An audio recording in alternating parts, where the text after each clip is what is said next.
Bonjour les gars, on se retrouve dans cette nouvelle vidéo pour parler du match qu'a imposé le FC Bayern face à Augsburg. Bon, c'était un match à sens unique, hein. Le Bayern a dominé toute la rencontre de bout en bout. Il y avait une seule équipe sur le terrain et c'était le Bayern Munich.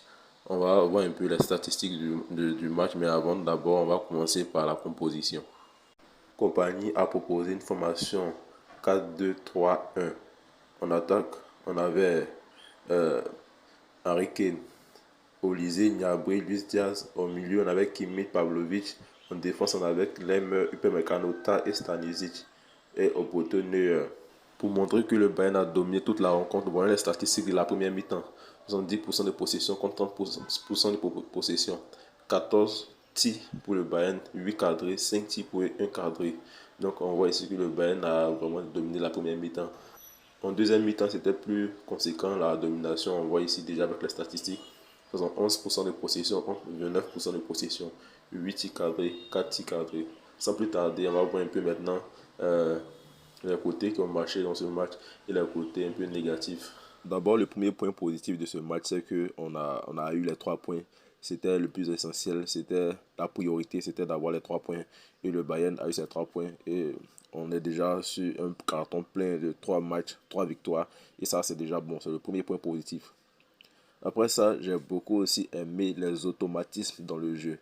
Aujourd'hui, on a vu déjà de la 12e à la 15e minute là-bas, le Bayern a enchaîné beaucoup d'automatismes. Et moi, j'adore ce genre de combinaison.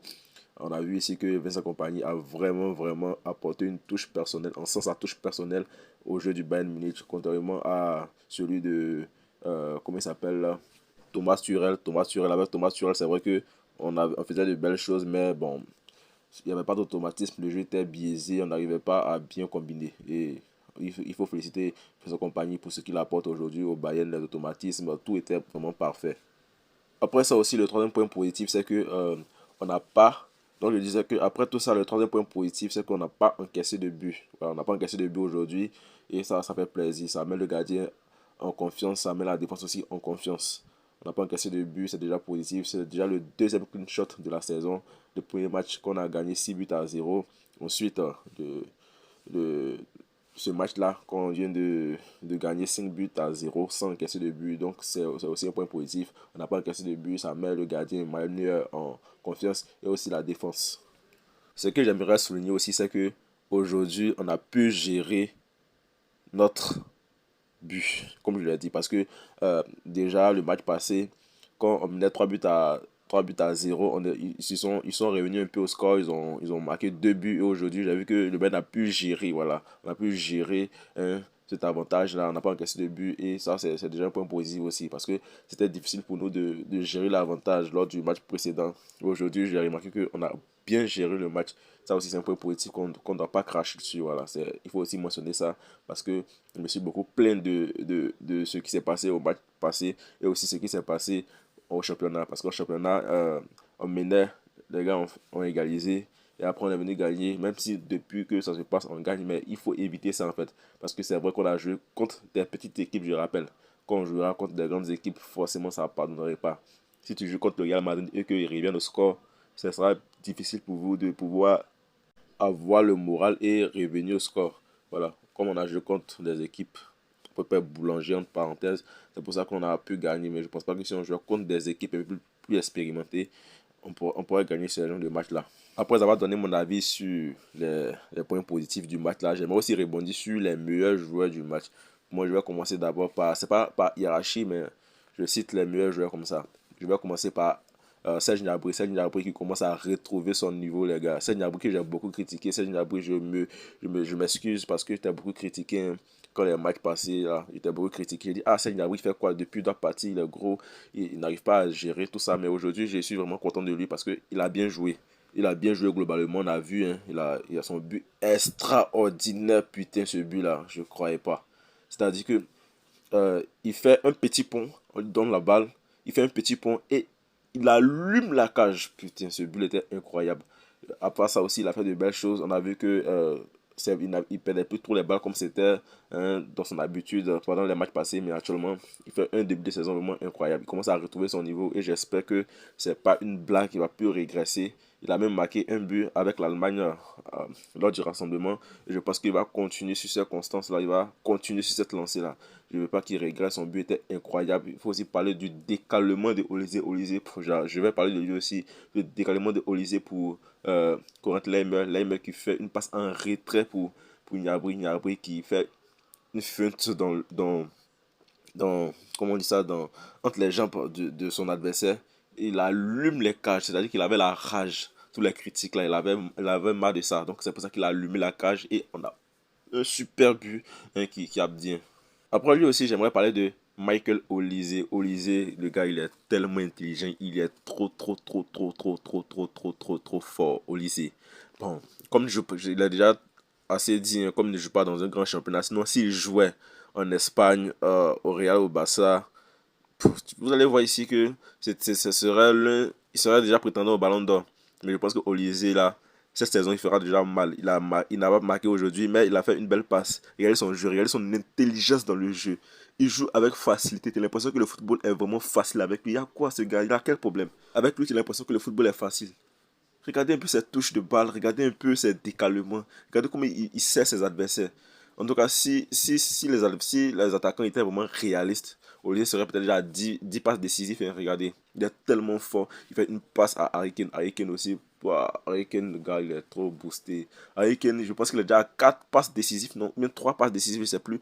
Mais Harry Kane, déjà, en tant qu'attaquant, tu as déjà 3 4 passes décisives en 3 matchs et 5 buts. Harry Kane, un goal assist de 5 6 8 buts. Harry Kane aussi, vraiment, ce gars est tellement fort. Il fait tout.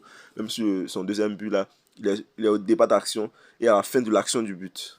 Harry Kane, ben, que demander de plus? Il fait une passe, cette belle passe incroyable à Pavlovic. Une passe incroyable à Pavlovic.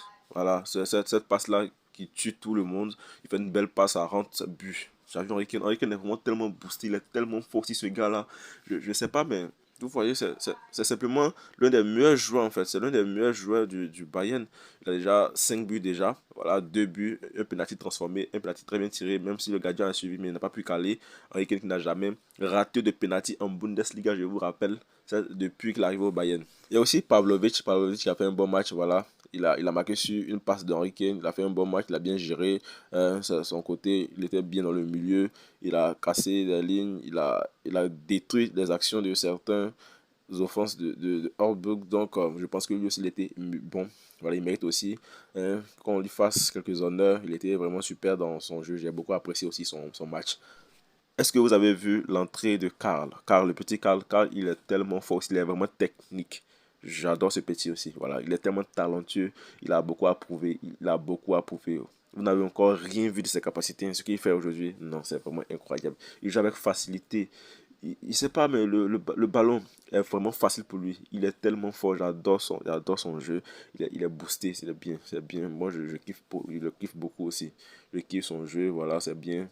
Il a beaucoup à prouver, comme je l'ai dit. Il joue avec technicité, il joue avec facilité. Le petit Karl, il a beaucoup à prouver, tout simplement. Je n'ai plus rien, grand-chose à dire. Il y a aussi Luis Diaz qui a marqué. Bon, c'était pas un but en tant que tel. Il a tiré, la balle, ça a été dévié dans les poteaux. Donc, le but a été accordé. On rappelle que ça fait déjà 3 matchs de Bundesliga qui marque. Voilà, les 3 matchs, il a marqué dans les 3 matchs. Donc, c'est déjà un point positif aussi. Mais moi, je ne suis pas trop convaincu de son jeu. Bien vrai qu'il est mieux que Sané, 1000 fois mieux que Sané.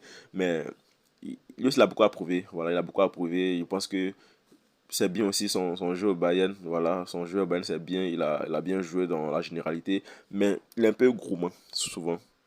Parce qu'il y avait une occasion où il pouvait servir Henry Kane. Henry Kane partait dans la profondeur pour faire servir Henry Kane. Mais il a décidé de tenter. Voilà. Il y a une autre occasion aussi où il a fait la différence et il a tiré. Mais à part ça, je pense qu'il est bon. C'est bon. Son jeu est parfait. Maintenant, ce qui concerne les points négatifs de cette rencontre, je pense que bien c'est la défense, voilà, c'est la défense. Bien vrai qu'on n'a pas encaissé de but, on n'a pas été mis en danger, mais je pense que la défense aussi a beaucoup à faire, voilà, notamment avec, comment il s'appelle, Jonathan Tah. Jonathan Tah, bon, il n'a pas fait un mauvais match, mais moi, actuellement, je ne suis pas convaincu de ses performances. Il n'est pas trop rassurant pour moi, voilà, parce qu'on a joué, il faut le souligner, contre une équipe qui n'est pas assez forte. Une équipe qui n'est pas assez forte, voilà, une équipe qui a été promue cette année. Donc, je ne pense pas que le Bayern doit trop jubiler parce que l'adversité n'était pas détaillée aujourd'hui. Donc, il ne faut pas trop jubiler, il faut accepter la victoire et se concentrer sur le match qui vient bientôt face à Chelsea parce que c'est là que on pourra bien juger le Bayern parce qu'actuellement on n'a pas encore croisé de grandes équipes en tant que telles. Bien vrai qu'on a croisé Leipzig qui était un gros morceau en Bundesliga, mais bon, je ne peux pas dire que de Leipzig que c'est une grande équipe. Voilà, ce qui est sûr, on verra bien comme il y a déjà un match qui s'annonce là. Voilà. En ce qui concerne Luis Diaz, que dire? Bon, je n'ai rien à dire, hein. Il vient d'entrer, il vient de faire son premier match. Je ne dois pas trop juger. On va attendre 2 à 3 matchs.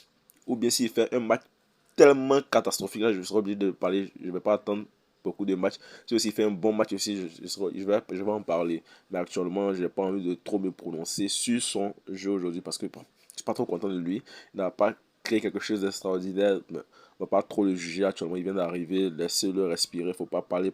Voilà. On va regarder un peu comment ça va se passer. Merci beaucoup. C'était tout pour ce débrief. On se retrouvera dans une nouvelle vidéo pour débriefer un autre match.